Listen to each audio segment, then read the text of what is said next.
cette réforme. Vous n'entrez pas. On se vote aussi.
Pour les Lochoises et les Lochois, la manifestation se prolongera demain à 10h30, place du marché aux fleurs.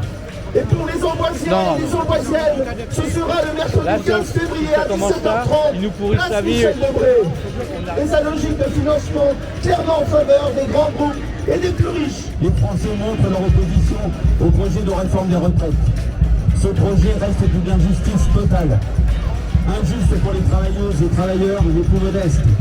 Injuste pour celles et ceux qui ont commencé à travailler tôt. Injuste parce qu'il va contrarier des projets de vie, des projets de retraite. Injuste pour les femmes dont les carrières et les salaires sont bien différents de ceux des hommes. À la CFDT, nous restons toujours opposés au report de l'âge légal. C'est donc non aux 64 ans. À Tours, comme partout en France, les travailleurs et la classe ouvrière sont debout pour exiger le retrait de cette contre-réforme. Camarades, quand les masses sont parties l'idée, elles deviennent une force contre ce gouvernement. Gouvernement de menteurs. Oui, gouvernement menteur quand il annonce une pension minimale de 1 200 €. Gouvernement de truqueurs quand il annonce la faillite du système des retraites. Gouvernement de provocateurs quand il parle d'une réforme juste et de progrès social. Enfin, gouvernement de voleurs lorsqu'il nous pique 2 années de retraite sur le poussage de l'État à 64 ans. Alors mes camarades, dans le même temps, parce qu'il a réussi l'exploit de doubler les choses. Depuis le début de l'année, ce même gouvernement a refusé le moindre coup de pouce au SMIC. Il a refusé d'instaurer le chômage des salaires. Hier encore, ils viennent de voter une loi, ils viennent de ne pas voter la loi qui préconisait 1 euro le repas pour tous les étudiants. Ils viennent même, dans le même temps, de baisser de 25% l'indemnisation des chômeurs. Et dans le même temps, encore une fois, les dividendes explosent. Les riches et les plus riches sur être là ne sont mis à aucune contribution. L'inflation gagne 15% sur l'énergie, donc sur les salaires, les jeunes et les retraités, l'ensemble des travailleurs, c'est eux qui paient la note aujourd'hui. 90% des travailleurs actifs sont contre cette réforme. 70% de la population est contre cette réforme. Il doit retirer sa réforme. Non, nous ne sommes pas les idiots à qui on a mal expliqué les bienfaits de cette réforme. En disant qu'il faut faire de la pédagogie supplémentaire. Le gouvernement nous méprise et se moque de ce que nous exprimons depuis plusieurs semaines. Il peut dire que c'est une réforme équitable, c'est faux. Seuls les salariés sont mis à contribution, pas les employeurs, pas les revenus financiers. Même la réforme sous Sarkozy n'avait pas fait aussi inéquitable. Il peut dire que c'est une réforme pour les femmes. C'est absolument faux. Les études montrent qu'elles devront travailler encore plus que les hommes. L'espérance de vie en bonne santé est aujourd'hui d'à peine 66 ans pour les hommes et 64 ans et demi pour les femmes. Rester au travail à cet âge n'est pas acceptable dans ces conditions. Mais quel est ce projet de société qui nous est imposé? En tout cas pas pour du progrès social. Combien sont les métiers pénibles qui ne sont pas reconnus comme tels?